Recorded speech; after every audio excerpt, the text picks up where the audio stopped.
Bonjour à toutes, bonjour à tous, je me présente, Maude Dufresne, notaire diplômée. Et je vous souhaite la bienvenue au salon. Accroître son patrimoine, notamment immobilier, génère une satisfaction de réussite personnelle que l'on est souvent fier de transmettre à ses descendants, à son décès ou de manière anticipée. Si elle s'anticipe, la transmission d'un patrimoine ne doit cependant pas être engagée à contretemps, ni trop vite, ni trop tôt, ni trop. Donner ses données, reprendre ses volets. Alors comment soutenir ses proches grâce aux efforts d'une vie sans vous démunir, au risque de devoir ensuite être vous-même dans une situation délicate? Voyons ensemble la réflexion à mener dans le cadre d'une transmission que l'on souhaite anticiper. Comment transmettre son patrimoine de son vivant?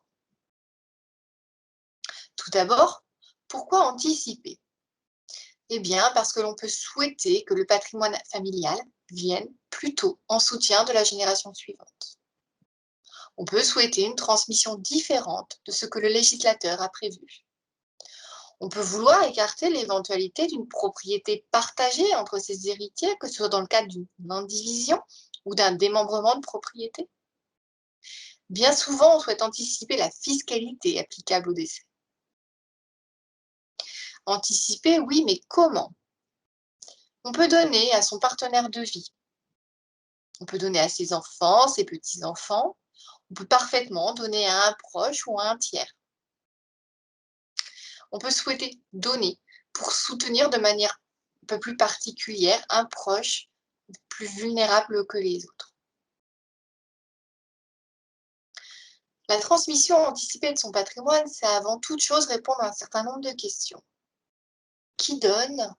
Qui reçoit? Et quoi? Est-ce que l'on entend conserver l'égalité entre ses futurs héritiers?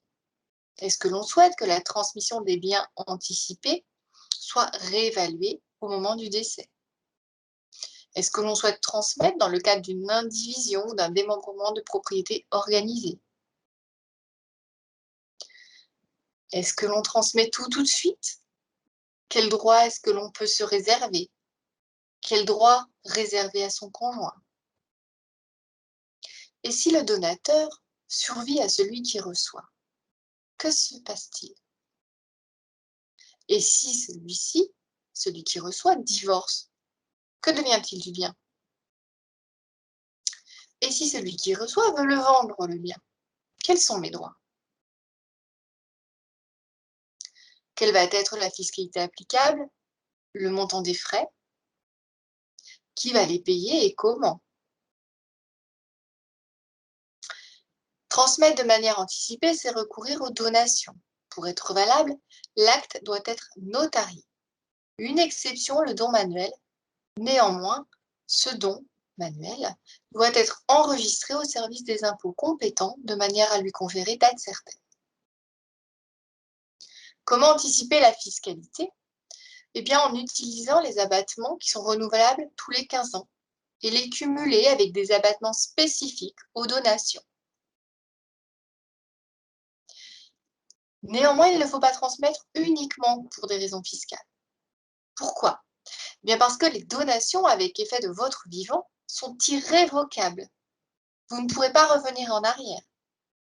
Elles se distinguent, par conséquent, des dispositions qui prennent effet à votre décès, qui là, elles sont révocables jusqu'à votre dernier souffle.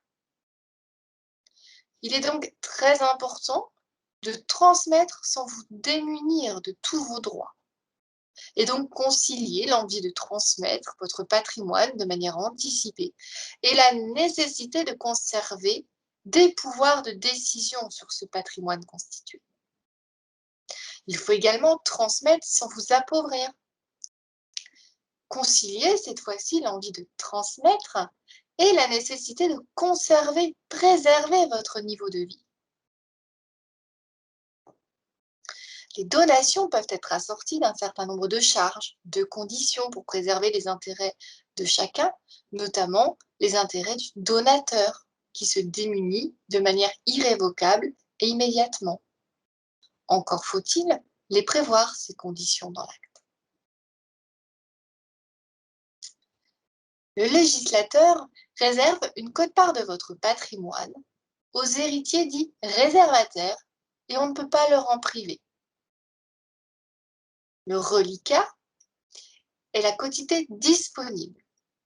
C'est la quote-part dont on peut librement disposer. Elle est dite spéciale lorsqu'elle est en faveur de votre époux, ordinaire dans les autres cas.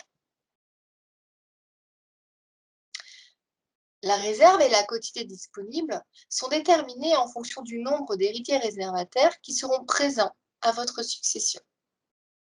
En l'absence de descendants, votre conjoint sera réservataire à hauteur d'un quart. Alors, dans quelle mesure peut-on anticiper? Eh bien, on peut donner sans porter atteinte à la réserve des héritiers dits réservataires. On peut donner et demander l'accord des héritiers réservataires pour porter atteinte à leur réserve. On peut procéder différemment, par exemple, donner et procéder à une évaluation approximative de l'indemnité qui pourrait être due par le donataire s'il devait porter atteinte, via cette donation, à la réserve de ses cohéritiers. Et parallèlement, instituer ce donataire en qualité de bénéficiaire d'un contrat d'assurance vie, de manière à lui permettre de régler tout ou partie de l'indemnité qui serait due à ses cohéritiers.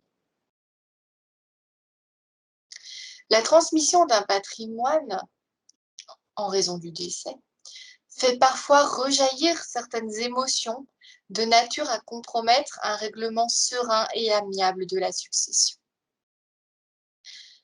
Anticiper, c'est un moyen de préserver l'entente familiale, car c'est avant tout l'occasion de communiquer ses intentions et de pouvoir les expliquer. S'il est important d'anticiper, il est important d'avoir à l'idée que votre situation est unique. Je vous souhaite une très bonne journée et j'espère à bientôt. Au revoir.